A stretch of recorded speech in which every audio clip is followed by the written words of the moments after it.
Note कर लेंगे। अगर आपको अगर याद रखना है तो आप इसको एबीसीडी करके जो है लिख सकते हैं, या आप इसको 2 से 3 बार अच्छे से रिवाइज कर लेंगे। तो चलिए डियर हम लोग स्टार्ट करते हैं। चलिए तो आपके स्क्रीन पे आ गया, जैसे कि आप लोग देख पा रहे होंगे पहला क्वेश्चन आपके समक्ष और आपके स्क्रीन पे। थोड़ा सा हम इसको जूम कर लेते हैं। जैसे कि आपको पता है ये आपका जो है ना, ये पैटर्न जो है सेंटर एग्जाम का पैटर्न बिल्कुल आपके बोर्ड एग्जाम के पैटर्न के अकॉर्डिंग जो है बनाया है, इसलिए आपको जो है बिल्कुल सीरियस होकर के इस एग्जाम को देना है। और ये पास आउट करना आपके लिए बहुत जरूरी है। जब तक आप सेंटर एग्जाम पास आउट नहीं करते हैं तब तक आपको जो है बोर्ड एग्जाम में बैठने की अनुमति नहीं दी जाएगी, जिसमें से आपको 100 ऑब्जेक्टिव क्वेश्चन पूछा जाएगा, जिसमें से आपको 50 प्रश्न का ही जो है आंसर देना होता है। ओके चलिए तो आपको क्या है, पहला क्वेश्चन कहता है कि यहाँ प्रत्येक मनुष्य किसी ना किसी के विरोध में खड़ा है और ये किसी सुरक्षित स्थान पर जो है पहुंचने के लिए प्रतिष्ठा, सम्मान और शक्ति व आराम के लिए संघर्ष कर रहा है। ये अंकित जो है किस पाठ का है, तो बताना ये शिक्षा का है, त्रिश का है, या प्रगति और समाज का है, या झूठन का है। तो प्यारे बच्चों बिल्कुल आप लोगों को पता होना चाहिए ये जो है किस पाठ का है। तो ये पाठ हम लोग जानते हैं ये शिक्षा पाठ का है, ठीक है।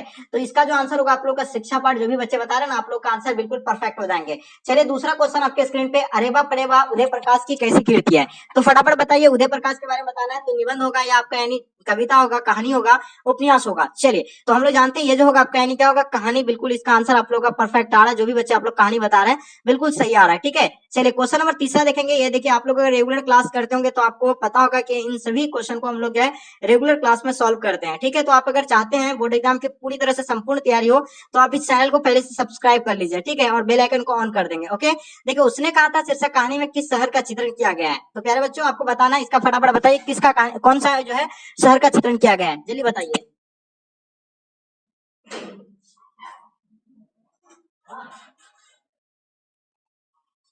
तो देखिए आप लोग का आंसर लगभग बच्चों का जो है बिल्कुल करेक्ट आ रहा है। और इसमें जो बता रहा है कि कहानी क्या होगा इसका यानी अमृतसर का, ठीक है।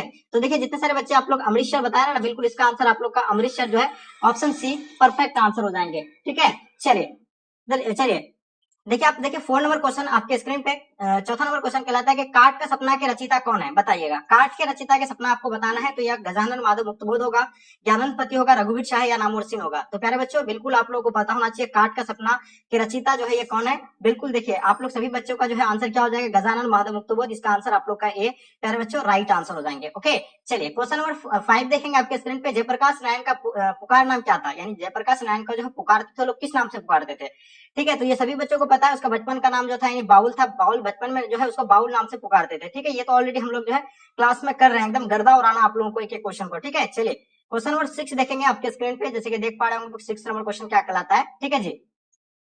शिक्षण में क्वेश्चन कहलाता है कि अर्धनारीश्वर हिंदी साहित्य की कौन सी विधा है। पहला निबंध है, एकांकी है, व्यंग्य है, या आपका कहानी होगा। तो देखिए डियर ये आपको बिल्कुल आप लोग को पता होना चाहिए जो होगा आपका यानी कौन सा होगा, जल्दी बताइएगा। तो इसका आंसर आप लोग का प्यारे बच्चों एकांकी जो है इसका आंसर आप लोग का राइट आंसर हो जाएंगे। जो भी बच्चे आप लोग एकांकी बता रहे हैं बिल्कुल इसका आंसर आपका एकांकी परफेक्ट आंसर हो जाएंगे। देखिए सभी लड्डू क्वेश्चन पूछे हैं क्योंकि ये सभी क्वेश्चन ऑलरेडी हम लोग पढ़ रखे हैं, ठीक है। क्वेश्चन नंबर 7 देखेंगे, किस पत्रिका के संपादन के कारण रघुवीर साय का नाम जो है प्रसिद्ध हुआ था। तो बताइए चार ऑप्शन आपके स्क्रीन पे दिया हुआ है, इसका आंसर क्या हो जाएगा। तो प्यारे बच्चों ये जो होगा आपका यानी हाँ देखिए ये जो है साप्ताहिक हिंदुस्तान, लेकिन इसका कुछ और है, लेकिन ये साप्ताहिक होगा वो, लेकिन ये हिंदुस्तान जोड़ा गया है।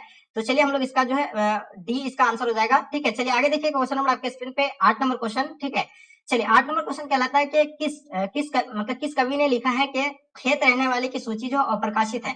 अशोक वाजपेयी ने लिखा था, नागार्जुन ने लिखा था, मुक्तबोध या आपका ज्ञानपति। तो प्यारे बच्चों इसका आंसर आप लोग का क्या हो जाएंगे, यानी अशोक वाजपेयी इसका आंसर आप लोग का परफेक्ट आंसर हो जाएंगे। ओके चलिए क्वेश्चन नंबर 9 देखेंगे आपके स्क्रीन पे। गांव का घर शीर्षक कविता ज्ञानपति के किस शहर का जो है संग्रह का अंश है। तो देखिए गांव का घर शीर्षक कविता ज्ञानपति के किस संग्रह का अंश है। तो प्यारे बच्चों इसका आंसर आप लोग का क्या हो जाएंगे। चलिए तो बिल्कुल इसका आंसर आप बता रहे हैं संन्यासमाता, यानी बिल्कुल इसका आंसर राइट आंसर हो जाएंगे, ठीक है। संसी आत्मा यानी बिल्कुल इसका आंसर आपका ये जो है प्यारे बच्चों राइट आंसर हो जाएंगे। ओके चलिए क्वेश्चन नंबर 10 देखेंगे। बिल्कुल 100% आपको 100% एक्यूरेसी के साथ आपका जो है आंसर यानी करेक्ट आंसर होगा ये सभी क्वेश्चन, ठीक है।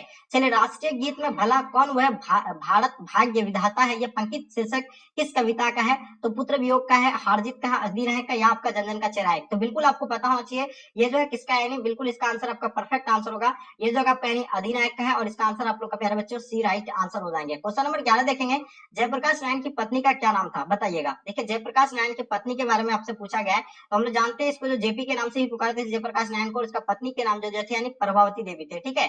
चलिए यहाँ आपको फुली एक्सप्लेनेशन क्या करेंगे, क्योंकि मैं ऑलरेडी क्लास में आप लोगों को इन सभी चीजों के बारे में बता रखा हूँ, ठीक है। तो अभी सिर्फ हम लोग को आंसर की नोट करना है। क्वेश्चन नंबर 12 देखेंगे। संपूर्ण क्रांति पाठ का ऐतिहासिक भाषण गांधी मैदान में जो है जयप्रकाश नारायण ने किस वर्ष जो है यानी दिया था। तो आप लोगों को पता है ना, सबसे बड़ा जन सैलाब बनकर उभरा था कब, यानी 5 जून 1974 को गांधी मैदान में जो है बहुत बड़ा यानी जन सैलाब बनकर के उभरा था, और वहीं जो है और भाषण दिए थे। ऐतिहासिक इसका भाषण था, किसका, यानी जयप्रकाश नारायण जी का। चलिए आगे देखिएगा आपके स्क्रीन पे 13 नंबर क्वेश्चन आपके स्क्रीन पे आपके समक्ष में, रिकंस्ट्रक्शन ऑफ इंडिया पॉलिटी पुस्तक के लेखक कौन है? तो प्यारे बच्चों इसका बताना है, लोकमान्य तिलक होगा, भगत सिंह होगा, महात्मा गांधी, आपका जयप्रकाश नारायण। तो प्यारे बच्चों रिकंस्ट्रक्शन ऑफ पॉलिटी पुस्तक के लेखक जो होगा आपका यानी जयप्रकाश नारायण, यानी ऑप्शन आप लोग का डी राइट आंसर हो जाएंगे। ओके, चलिए क्वेश्चन देखेंगे आपके स्क्रीन पे, क्वेश्चन नंबर 14 देखेंगे प्यारे बच्चों, क्या कहलाता है, रामधारी सिंह दिनकर के माता पिता का नाम क्या था? चलिए तो हम लोग जानते हैं रामधारी सिंह दिनकर के माता पिता का जो नाम अगर बात किया जाए इसका, तो मनरूप देवी एवं रवि सिंह हो जाएगा। जो भी बच्चे आप लोग मनरूप देवी एवं रवि सिंह बता रहे हैं, बिल्कुल इसका आंसर आपका परफेक्ट आंसर होगा, ऑप्शन आप लोग का ए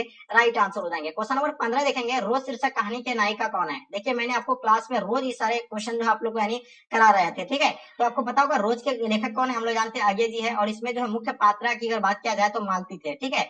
मालती के पति पेशे से डॉक्टर थे, उसका पति का नाम क्या था, महेश्वर था, उसका पुत्र का नाम जो आपसे पूछा जाएंगे तो टीटी बताना है, ठीक है जी। चलिए क्वेश्चन नंबर 16 देखेंगे, आगे का पूरा नाम क्या था? देखिए देखिए आगे जी जो लेखक है इसका पूरा आपको नाम बताना है, इसका पूरा नाम जो होगा पैनी क्या हो जाएंगे, ठीक है। तो हम लोग जानते हैं कि आगे के पूरा नाम जो थे सचिन दयानंद हरियानंद वात्सन आगे जो है, इसका आंसर आप लोग का बिल्कुल प्यारे बच्चों सी राइट आंसर हो जाएंगे। क्वेश्चन नंबर 17 देखेंगे आपके स्क्रीन पे, भगत सिंह के पिता कितनी बार जो है जेल गए थे? बताइए भगत सिंह के पिता जो है कितने बार जेल गए थे, इनके बारे में आपको बताना है। अनेक बार, एक बार गया था, अनेक बार, अनेक बार, या आपका एकाधिका बार। तो हम लोग जानते हैं भगत सिंह के पिता जो है कितने बार जेल गए थे, अनेक बार जेल गए थे, और इसका आंसर प्यारे बच्चों आप लोग का आंसर बी राइट आंसर हो जाएंगे। क्वेश्चन नंबर 18 देखेंगे आपके स्क्रीन पे, जैसे कि आप लोग देख पा रहे हैं, लहरों के राजहंस नाटक के नाटककार कौन है?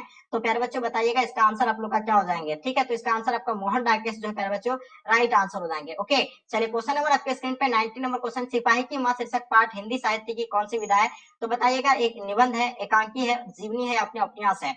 तो सिपाही की मां शीर्षक पाठ हिंदी साहित्य की कौन सी विधा है? तो फटाफट इसका आंसर बताइए। तो इसका आंसर आपको प्यारे बच्चों एकांकी जो है इसका आंसर आप लोग का ना बिल्कुल परफेक्ट आंसर हो जाएंगे। ओके, चलिए क्वेश्चन नंबर 20 देखेंगे, मोहन डाकेश का जन्म किस वर्ष हुआ था? बताइएगा, चलिए बताइए इसका आंसर आपका क्या हो जाएगा, मोहन डाकेश का जो है जन्म यानी किस वर्ष हुआ था? चलिए तो हम लोग जानते हैं मोहन डाकेश की अगर बात किया जाए तो मोहन डाकेश का जन्म जो है प्यारे बच्चों ये आपका जो है 8 जनवरी 1925 को हुआ था, और इसका आंसर आप लोग का प्यारे बच्चों राइट आंसर हो जाएंगे। क्वेश्चन नंबर 21 देखेंगे, करबक जैसी किस रचना से लिया गया है? तो बताइएगा ये जो है पद्मावत से लिया गया है, और इसका आंसर आप लोग का प्यारे बच्चों 21 का जो आंसर आप लोग का बिल्कुल सी परफेक्ट आंसर हो जाएंगे, जितने सारे बच्चे बता रहे हैं। चलिए क्वेश्चन नंबर 22 देखेंगे, जायसी किस शाखा के कवि है? जल्दी बताइए, जायसी के बारे में बताना आपको, ये किस शाखा के कवि है? चलिए तो गुड, इसका आंसर आप लोग को डेफिनेटली पता होगा, जायसी जो थे यानी किसके थे, यानी प्रेम मार्गी के थे, और इसका आंसर प्यारे बच्चों आप लोग का ए राइट आंसर हो जाएंगे। ओके, चलिए क्वेश्चन नंबर 23 देखेंगे, सूरदास किस विचार मतलब भक्ति धारा के कवि थे? बताइएगा। तो हम लोग जानते हैं सूरदास जो है यानी किस भक्ति धारा के कवि थे? तो ये जो है थे यानी कृष्ण भक्ति धारा के थे, और इसका आंसर आप लोग का कृष्ण भक्ति धारा जो है राइट आंसर हो जाएंगे। ओके, चलिए क्वेश्चन नंबर 34 देखेंगे, सूरदास के पद उनकी किस पुस्तक से लिए गए हैं? बताइएगा, इसका आंसर आप लोग का क्या हो जाएंगे। 24 नंबर क्वेश्चन आपके स्क्रीन पे, सूरदास के पद उनकी किस पुस्तक से ली गई है? तो बिल्कुल आप लोग को 24 का आंसर जो होगा प्यारे बच्चों ये सूर सागर से लिया गया है, और इसका आंसर आप लोग का सूर सागर जो है राइट आंसर हो जाएंगे। ओके, चलिए देखिए क्वेश्चन नंबर 25 आपके स्क्रीन पे आपके समक्ष में, तुलसीदास का मूल नाम क्या था? प्यारे बच्चों बताइएगा। तुलसीदास की अगर बात किया जाए तो इसका मूल नाम जो था, इसको किस नाम से पुकारा जाता था? उसको राम बोला नाम से जो है पुकारे जाते थे, ठीक है जी। तो 25 का आपका आंसर क्या हो जाएगा, यानी राम बोला, यानी ऑप्शन आप लोग का बिल्कुल भी परफेक्ट आंसर हो जाएंगे। क्वेश्चन नंबर 26 देखेंगे, तुलसीदास की पत्नी का क्या नाम था? चलिए बताइएगा, तुलसीदास की पत्नी का नाम आपको बताना है। तो देखिए इसके पत्नी के जो नाम थे यानी रत्नावली जो है तुलसीदास के पत्नी का नाम था, और ये बिल्कुल आप लोग का आंसर प्यारे बच्चों राइट आंसर होगा, ठीक है जी। चलिए क्वेश्चन देखेंगे, क्वेश्चन नंबर 27 आपके स्क्रीन पे, नवादास के दीक्षा गुरु कौन थे? बताइएगा, नवादास के बारे में आप लोग को बताना है, इनके दीक्षा गुरु का नाम क्या था, जल्दी बताइएगा। चलिए तो बिल्कुल हम लोग जानते हैं इसके स्वामी अग्रदास जो है इसका यानी दीक्षा गुरु थे, किसका यानी आपको पता होगा, इसका आंसर आप लोग का बिल्कुल भी राइट आंसर हो जाएंगे। नवदास के दीक्षा गुरु का नाम क्या था, यानी स्वामी अग्रदास, बिल्कुल परफेक्ट आंसर हो जाएंगे। क्वेश्चन नंबर 28 देखेंगे प्यारे बच्चों, जैसे कि आपके स्क्रीन पे आपको दिख रहा होगा, भक्तमाल के रचनाकार कौन है? बताइएगा। चलिए भक्तमाल के रत्नाकार कौन होगा? जायसी होगा, सूरदास होगा, नवादास या आपका कबीरदास होंगे। 28 का प्यारे बच्चों, तो बिल्कुल इसका आंसर आपका जो हो जाएगा यानी नवादास, यानी बिल्कुल ऑप्शन सी राइट आंसर हो जाएंगे। ओके, शिवाजी के पुत्र का नाम क्या था? देखिए शिवाजी के पुत्र का जो नाम जो था आपको पता है संभाजी था, क्या नाम था? संभाजी, लेकिन यहाँ पर दिया हुआ नहीं है संभाजी, ठीक है, याद रखना है। तो इसका आंसर आप लोग का क्या हो जाएगा, बिल्कुल संभाजी होगा, लेकिन संभाजी ऑप्शन में नहीं, इसका साहू जी दे सकते हैं, ठीक है। क्वेश्चन नंबर 30 देखेंगे, भूषण की कीर्ति इनमें से यानी कौन नहीं है? तो बताइए इनमें से जो है कौन जो है भूषण की कीर्ति नहीं है? शिव बावनी है, छत्रसाल दशक होगा, शिवराज भूषण होगा, या राधा रस केले होगा। तो देखिए प्यारे बच्चों आप लोगों को पता है शिव बावनी जो है किसका यानी भूषण का है, छत्रसाल दशक ये भी है उनका यानी शिवराज भूषण भी है, लेकिन ये आपका राधा रस केले जो है उनका नहीं है। 30 नंबर क्वेश्चन का आपका आंसर प्यारे बच्चों डी जो है आप लोग का राइट आंसर हो जाएंगे। ओके, चलिए क्वेश्चन देखेंगे आपके स्क्रीन पे 31 नंबर क्वेश्चन। मालती के पति का नाम क्या था? मैंने आपको बताया था ना कि मालती के पति जो है पेशे से डॉक्टर थे, उसका पति जो क्या नाम था उसका? डॉक्टर महेश्वर नाम था। क्या नाम था उसका? डॉक्टर महेश्वर। इसका आंसर आप लोग का बिल्कुल परफेक्ट आंसर हो जाएंगे। 32 देखिएगा, जयशंकर प्रसाद किस वाद के कवि है? तो बताइएगा प्यारे बच्चों, जयशंकर प्रसाद के बारे में आप लोग को पता होना चाहिए। देखिए हम लोग जानते हैं जयशंकर प्रसाद जो थे यानी ये कौन सा यानी छायावाद के थे, यानी प्रयोगवाद के थे, या नकेनवाद के थे, आपका रहस्यवाद के थे? चलिए तो इसका आंसर आप लोग का क्या हो जाएंगे? तो इसका आंसर आप लोग का प्यारे बच्चों छायावाद जो है इसका आंसर आप लोग का राइट आंसर हो जाएंगे। ओके, चलिए क्वेश्चन नंबर 33 देखेंगे, प्रगीत और समाज शीर्षक निबंध किस पुस्तक से लिया गया है? तो प्रगीत और समाज जो है ये लिया गया है यानी किन से लिया गया है? वाद विवाद से लिया गया है। और इसका प्यारे बच्चों आप लोग का आंसर वाद विवाद जो है इसका आंसर आपका राइट आंसर हो जाएंगे। ओके, जितने सारे बच्चे 33 नंबर क्वेश्चन का आपका ये जो आंसर दे रहे हैं बिल्कुल सही है। ठीक है जी, चलिए आगे देखिएगा क्वेश्चन आपके स्क्रीन पे, क्वेश्चन नंबर 34, झूठन शीर्षक आत्मकथा के लेखक कौन है? तो हम लोग जानते हैं झूठन के लेखक जो होगा आपका यानी कौन हो जाएगा? ओम प्रकाश वाल्मीकि जो है झूठन के लेखक है। और इसका आंसर आप लोग का प्यारे बच्चों सी जो है आप लोग का यानी राइट आंसर हो जाएंगे। ओके, चलिए झूठन का जो है मतलब झूठन शीर्षक आत्मकथा के लेखक कौन है? ओम प्रकाश वाल्मीकि होगा। 35 देखेंगे, ओम प्रकाश वाल्मीकि के माता पिता का नाम बताइएगा। चलिए 35 नंबर क्वेश्चन आपके स्क्रीन पे, हम लोग जानते हैं कि ओम प्रकाश वाल्मीकि के माता पिता का जो थे क्या नाम थे? मुकुंदी देवी थे एवं छोटन लाल थे। तो ये बिल्कुल इसका आंसर आप लोग का बिल्कुल प्यारे बच्चों परफेक्ट आंसर हो जाएंगे। ओके, चलिए क्वेश्चन नंबर 36 देखेंगे आपके स्क्रीन पे, शिक्षा शीर्षक निबंध के निबंधकार का नाम बताइएगा। देखिए आप लोगों को पता है ना शिक्षा शीर्षक निबंध के निबंधकार का जो नाम है वो जयकृष्ण मूर्ति है। और इसका आंसर आप लोगों का प्यारे बच्चों ये जो है राइट आंसर हो जाएंगे। जयशंकर प्रसाद के नाट्य कीर्ति निम्न से कौन है? 37 नंबर क्वेश्चन का आपको आंसर बताना है। चलिए तो हम लोग जानते हैं ना कि इसका जो है कौन हो जाएगा आपका यानी धूम्र स्वामिनी है, यानी इसका आंसर आप लोग का ए प्यारे बच्चों राइट आंसर हो जाएंगे। Okay, question number 38, Subrata Kumari Chauhan की कविता की केंद्रीय और प्रमुख प्रेरणा क्या थी? बताइएगा इसका आंसर क्या हो जाएगा? 38 नंबर क्वेश्चन का आप लोग को बताना प्यारे बच्चों, इसका आंसर आपका क्या हो जाएगा? ठीक है, 38 नंबर क्वेश्चन आपके स्क्रीन पे आपके समक्ष में। ठीक है, तो देखिए इसका आंसर आप लोगों को कमेंट सेक्शन में बताना है, इसका जो आंसर क्या हो जाएगा प्यारे बच्चों। चलिए आगे देखिए क्वेश्चन नंबर 39 देखेंगे, कवित्री सुब्रता कुमारी चौहान यानी स्वयं को यानी असहाय और विवश क्यों कहती थी? यानी कोई क्यों कहती थी? वो पुत्र वियोग के कारण कहते थे, पति वियोग के कारण कहते थे, भाई वियोग के कारण, या पिता वियोग के कारण कहते हैं? तो हम लोग जानते हैं ना ये पुत्र वियोग के कारण है। और ये बिल्कुल इसका आंसर आपका ये जो है प्यारे बच्चों राइट आंसर हो जाएंगे। क्वेश्चन देखेंगे 14 नंबर क्वेश्चन, सुब्रता कुमारी चौहान के प्रतिनिधि कविता संग्रह का नाम क्या है? तो देखिए हम लोग जानते हैं सुब्रता कुमारी चौहान के प्रतिनिधि कविता के नाम जो थे यानी मुकुल नाम थे। और इसका आंसर प्यारे बच्चों ऑप्शन आप लोग का बिल्कुल भी राइट आंसर हो जाएंगे। 41 किस कवि ने यानी सिलखड़िया चौका शब्दों का प्रयोग किया गया है? तो हम लोग जानते हैं जो है किसने किया था? मुक्तबोध ने किया था, ज्ञानपति ने, शमशेर बहादुर सिंह, आपका यानी रघुवीर शाह। तो ये उषा पाठ में जो है किया गया था। और किसके द्वारा? यानी शमशेर बहादुर सिंह के द्वारा किया गया था। और इसका आंसर आप लोग का प्यारे बच्चों जो है इसका आंसर ए जो है प्यारे बच्चों आप लोग का राइट आंसर हो जाएंगे। ओके, चलिए क्वेश्चन नंबर 42 देखेंगे, हिंदी के एडिशन किस लेखक को कहा जाता है? हम लोग जानते हैं हिंदी के एडिशन जो है किस ओम प्रकाश वाल्मीकि को, बालकृष्ण भट्ट को, या मालराज, या जयकृष्ण मूर्ति को? देखिए आप लोग देखेंगे तो आपको कहेंगे बालकृष्ण भट्ट ही दिखाएंगे। तो इसका आंसर आप लोग का बालकृष्ण भट्ट जो है प्यारे बच्चों आप लोग का आंसर परफेक्ट आंसर हो जाएंगे। ओके, चलिए आगे देखिएगा 43 आपके स्क्रीन पे, प्यारे नन्हे बेटे को शीर्षक कविता में लोहा किसका प्रतीक है? तो बताइएगा लोहा आपको बताना है लोहा जो है किनका प्रतीक है। ठीक है जी, तो इसका आपको जानते हैं हम लोग प्यारे नन्हे बेटे को जो शीर्षक कविता में जो लोहा जो बताया है इसका प्रतीक बताया तो कर्म का प्रतीक बताया। और इसका आंसर आप लोग का प्यारे बच्चों कर्म जो है बिल्कुल इसका आंसर परफेक्ट होगा। ठीक है जी, 44 देखेंगे आपके स्क्रीन पे, हार जीत कैसी रचना है? देखिए आपको बताना किसके बारे में? हार जीत के बारे में बताना। तो हार जीत जो है किस प्रकार का रचना है? तो देखिएगा आपका यानी महाकाव्य रचना है, गद्य कविता है, या आपका कहानी है, निबंध है? तो चलिए तो इसका आंसर आप लोग का क्या हो जाएगा? बिल्कुल इसका आंसर आप लोग का परफेक्ट आंसर हो जाएगा, यानी गद्य कविता है ये। और इसका आंसर आप लोग का प्यारे बच्चों राइट आंसर हो जाएंगे। हार जीत के लेखक कौन है कमेंट करके बताइए। नदी की द्वीप के रचनाकार जो है कौन है? आगे जी है, मुक्तबोध है, दिनकर है, या नागार्जुन है? तो बताइए 45 का आंसर क्या हो जाएगा? तो प्यारे बच्चों बिल्कुल आप लोगों को पता है वो जो है सचिनानंद हिरान वत्सन अगे जो है इसका आंसर आप लोग का प्यारे बच्चों राइट आंसर हो जाएंगे। जो किसके लेखक है? रोज के लेखक यही है। ठीक है जी, 46 देखेंगे, सूरदास के पद कौन भाव है? देखिए सूरदास के पद में जो है कौन भाव है?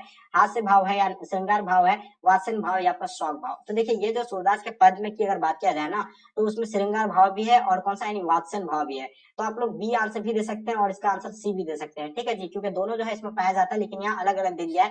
ठीक है, क्वेश्चन देखेंगे 47, नामवर सिंह के गुरु कौन थे? बताइएगा। देखिए हम लोग जानते हैं नामवर सिंह के गुरु के बारे में बताना है, हजारी प्रसाद द्विवेदी, डॉक्टर नागेंद्र, या आपका डॉक्टर राजकुमार वर्मा, या आपका रामविलास शर्मा? तो देखिए इसका आंसर आप लोग का क्या हो जाएंगे प्यारे बच्चों? 47 का आपको बताना है। ठीक है जी, तो इसका क्या हो जाएगा आपका? हजारी प्रसाद द्विवेदी प्यारे बच्चों इसका आंसर आप लोग का राइट आंसर हो जाएंगे। ओके, चलिए क्वेश्चन देखेंगे 48 आपके स्क्रीन पे, इनमें से ये ना कराओ भूखे रह लेंगे। ठीक है, इन्हें इस गंदी मतलब गंदी में ना घसीटो। ये कथन जो है किसका है?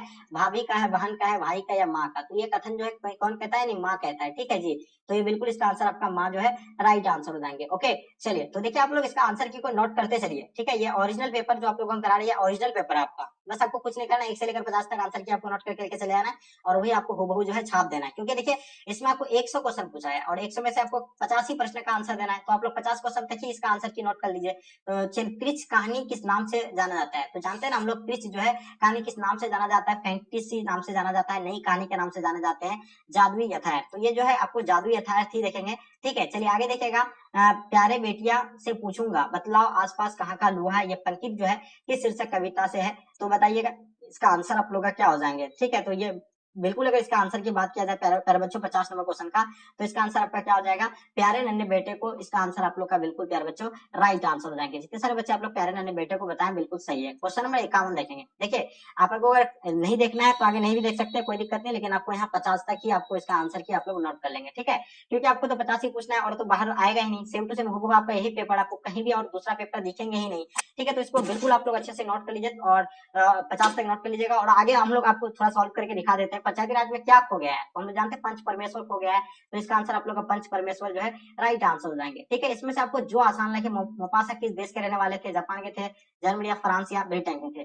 तो देखिए जो आपको आसान लगता है उसको बनाइए। ठीक है जी, यहाँ तो देखिए सबको एकदम आपको बहुत सारे क्वेश्चन आपको दिखते होंगे जो बहुत आसान दिखता होगा, जो आसान दिखता होगा वही आपको बनाना है। ठीक है जी, चलिए दल शब्द शब्द कौन संख्या है? तो हम जानते हैं समूहवाचक हो जाएगा आपका, यानी समीकृत शब्द में समास बताइए। ठीक है, अन्न और जल का द्वंद्व समास होगा। यानी जो आपको सबसे आसान लगता हो, सबसे आसान आपको इसमें से ढूंढ करके मात्र 50 ही बनाना है।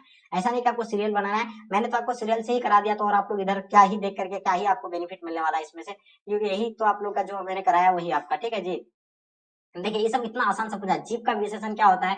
तो जैविक, बिल्कुल ये सही है। उसका लोक शब्द का विशेषण लौकिक हो जाता है, भारत शब्द का विशेषण भारतीय हो जाता है। ये मैंने आप लोगों को कई बार कराया है। ठीक है, तो ये क्वेश्चन देखिए आप लोगों को कितना आसान पूछा है। देखिए साकार शब्द का विलोम क्या होता है? निराकार, बिल्कुल सही बात है। नर शब्द का उल्टा क्या होता है? नाड़ी होता है। लड्डू वाला प्रश्न है। आद्र शब्द का विलोम क्या होता है? आद्र का उल्टा शुष्क होता है। रेगुलर जो क्लास में अगर जुड़े होंगे तो ये क्वेश्चन को आप लोग गर्दा उड़ा दिए होंगे। ठीक है, नूतन शब्द का विलोम क्या होता है? पुरातन हो जाएगा। ठीक है जी, चलिए बिल्कुल देखिएगा आपके स्क्रीन पे, आप देखिएगा श्री गणेश का मुहावरा का अर्थ बताइए। देखिए हम लोग जानते हैं श्री गणेश करना मतलब क्या होता है? यानी आरंभ करना होता है। ठीक है जी, क्या करना होता है?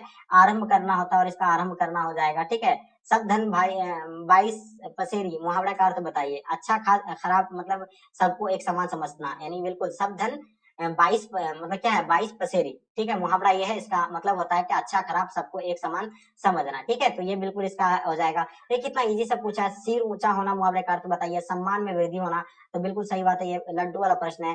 पांचों उंगली मतलब पांचों पांचों उंगली घी में होना, मुहावरे का अर्थ बताइए। अत्यधिक लाभ होना, यानी इसका आंसर आपका ए राइट आंसर हो जाएंगे। कायर शब्द का उल्टा क्या होता है? देखिए इतना लड्डू वाला शब्द है, कायर का उल्टा निडर होता है, और इसका आंसर आपका निडर हो जाएगा। ठीक है, हर्ष शब्द का प्रतीक शब्द, यानी हर्ष मतलब खुशी होता है, और इसका उल्टा क्या होगा? परिहास होगा या सभ्य होगा, तो परिहास इसका जो होगा आपका यानी बिल्कुल सही होगा। सुमिति शब्द का उल्टा क्या होता है? सुमिति का उल्टा आपका कुमिति हो जाएंगे। झ का उच्चारण क्या होता है? झ जो लगता है वो तालु से लगता है, तो इसका भी आंसर आप लोग जो है दे सकते हैं तालु। ठीक है जी, चलिए देखिएगा एकदम लड्डू वाला सब क्वेश्चन में ढ ढ का आपका जो आता है कहाँ से आता है? तो भी जो आपका तालु से ही लग रहा है। ठीक है, आगे देखिएगा तौ का उच्चारण आपको देखिएगा, तौ भी आपका जो है कहाँ से दिख रहा है? वो तालु से भी जो इसका उच्चारण निकालते हैं, तो कहाँ से निकलता है? ये तालु से निकल रहा है। ठीक है, तो इस तरह जो है आपको कितना ही बनाना है? 50 बनाना है, लेकिन हम आपको जो है बहुत सारे करवा दिए। देखिए ब का उच्चारण आसान बताना है, तो ब जो निकलता है वो कहाँ से निकलता है? ओष्ठ में लगता है, यानी किसमें लगता है? ओष्ठ में लगता है, और ये जो हो जाएगा आपका यानी ओष्ठ जो है प्यारे बच्चों राइट आंसर हो जाएंगे। ठीक है, तो यहाँ आपका यानी ओष्ठ जो होगा आपका यानी किससे निकलता है? यानी ओष्ठ से लगता है ब। ठीक है, समास के मुख्यतः कितने भेद होते हैं? 4 होते हैं। वर्ण के कितने भेद होते हैं? तो चलिए बिना विचार जो है करे, देखिए इस तरह का जो आपको यानी ये आप लोग का क्या था? यानी व्याकरण से ही जितने सारे प्रश्न, तो आपको इजी सब तो व्याकरण से ही क्वेश्चन पूछा गया है।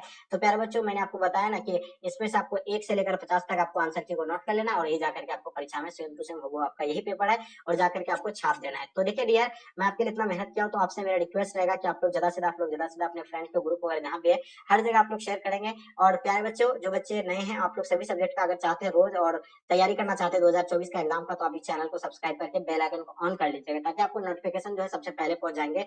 तो चलिए डियर, यहीं तक आज के क्लास को हम लोग इन करते हैं। जब तक के लिए जय हिंद, जय भारत।